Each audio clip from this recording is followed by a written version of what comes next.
موسم سے متعلق یہ لیٹسٹ اپڈیٹس اپنے ناظرین کے ساتھ شیئر کر رہے ہیں۔ سندھ میں گرمی کی شدت کے باعث مقامی سطح پر گرج چمک کے بادل تشکیل پا رہے ہیں۔ جیسا کہ آپ اسکرین پر دیکھ سکتے ہیں کہ حیدرآباد اور نوری آباد کے نزدیک بادل بننے کا سلسلہ جاری ہے۔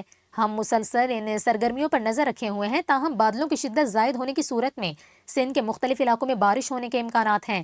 اگر آپ پہلی بار ہمارے چینل پر آئے ہیں تو چینل کو سبسکرائب کر کے بیل آئیکن کلک کریں۔ آپ کو بتائیں کہ دوسری جانب زیری سندھ اور بالائی سندھ کے میدانی علاقوں میں آج سے گرمی کی شدید لہر کا آغاز ہو گیا ہے۔ محکمہ موسمیات نے آئندہ 7 روز تک سندھ اور پنجاب میں ہیٹ ویو کا خدشہ بھی ظاہر کیا ہے، اور اس دوران محکمہ موسمیات کا بتانا ہے کہ مختلف شہروں میں درجہ حرارت 49 ڈگری سینٹی گریڈ تک جانے کا امکان ہے۔ ادھر جنوبی پنجاب کے ضلع رحیم یار خان میں بھی پارہ آج 48 ڈگری سینٹی گریڈ تک پہنچ گیا۔ شدید گرمی سے متعلق پی ڈی ایم میں پہلے ہی متعلقہ اداروں کو خبردار کر چکا ہے۔